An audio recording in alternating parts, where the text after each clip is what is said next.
Good morning, everyone. It's me, David Brown, with this week's Design and Dialogue. Hope you're having a good week so far.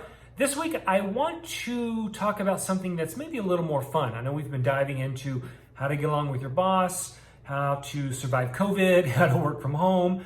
There's been a lot of heavy stuff to talk about, needed to be talked about, to be sure. But this week, I want to be a little more lighthearted, and I want to talk about Pinterest, specifically how interior designers can not only gain inspiration from Pinterest, but also share inspiration on Pinterest.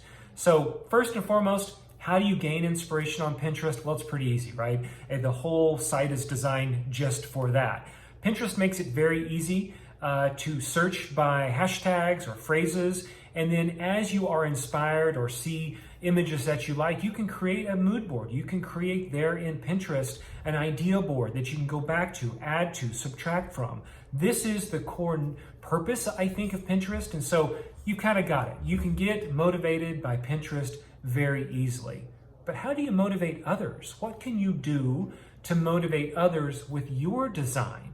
And I think this is kind of the unknown trick that Pinterest can provide to someone that's looking to either grow their firm and their work maybe in a broader market, or their individual work as they're looking for a new job or a new project or something along those lines. So let's dive a little bit deeper into how you can use Pinterest to amplify your design voice. And again, Pinterest makes this really easy to drive the engagement to the work that you're doing. But you need a little work to get it started. And the first thing you need to do, and I'm assuming everyone has, is have a website.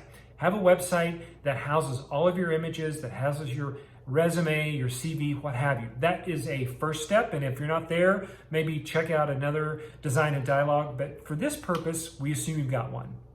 The great thing about Pinterest is anything that you post onto Pinterest automatically directs back to the website it came from. And in this instance, it should be your website. This is your branded space that lets the world know who you are. You're simply using the Pinterest platform to amplify that to a much, much broader audience through the uses of hashtags and very, very well scripted keywords. Now, those are the two things I want to talk about and dive into as a how-to tip to make it work best for you.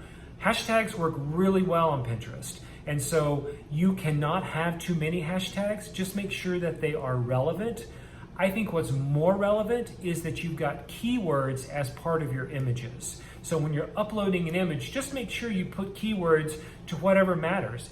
One of the keywords should be you or your website. The other keyword should be the type of project it is, maybe inspiration, maybe it's floral.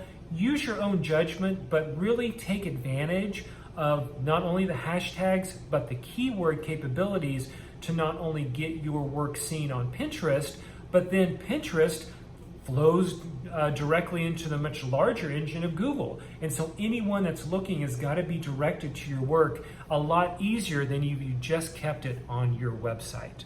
So think about that as you're putting your work together. Maybe you're looking for a new job, or you're looking for a new project or something like that. Think about Pinterest not only as a way to get inspired, but think of it as a way to get your work out and inspire others. If you have any questions about this, I've also written a blog with a little more detail.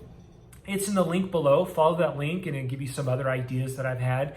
But I hope this quick, short, to the point tip about Pinterest has been helpful for you. And if so, like it and share it. Have a great week, everybody. I'll see you next week.